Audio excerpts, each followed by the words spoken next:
The other thing that I saw, I don't know if you had a chance to see the New York Post, but they went down the line and they asked all 51, what do you think now? Basically, do you want to apologize? Do you want to push back on people that said it was actually Russian disinformation? You still believe it? Almost everybody said no comment. Other people pointed to the fact that said it has the earmarks of Russian disinformation. I didn't say it was Russian disinformation, which is totally disingenuous.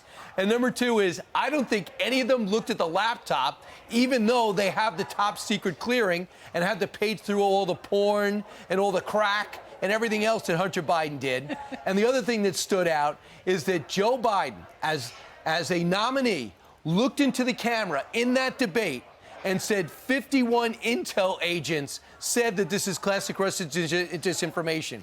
Does anyone think that Joe Biden didn't recognize those pictures and that laptop and wasn't told by his son, Dad, guess what I left at the repair shop? This is mine. And if he would lie to get the job, what's he doing now that he has the job, Steve?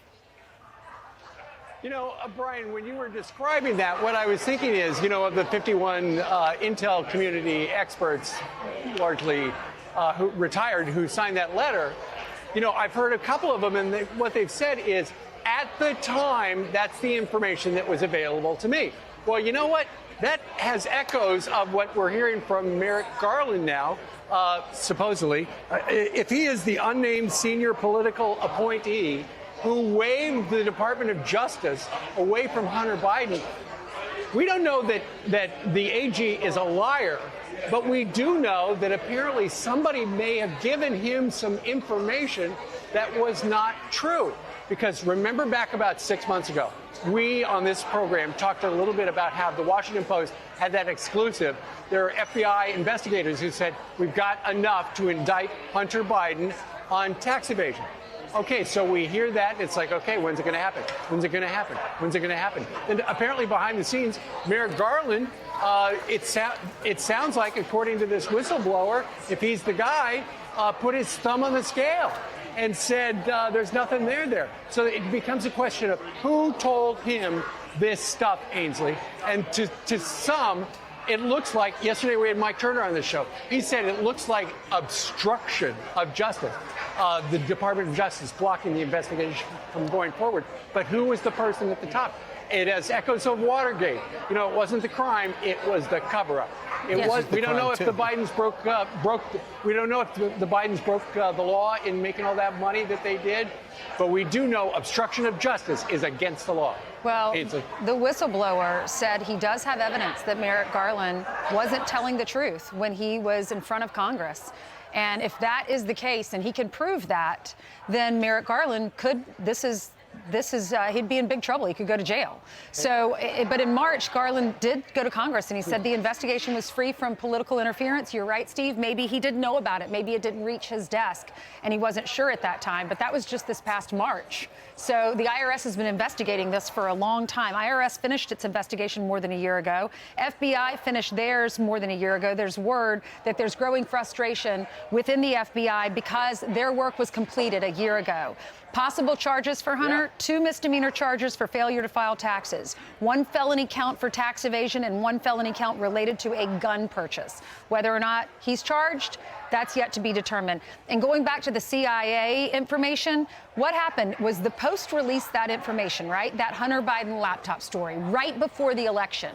Well, behind the scenes, it appears that the Biden campaign was panicking. Anthony Blinken works for the campaign at the time. He's not Secretary of State because Biden's not elected yet.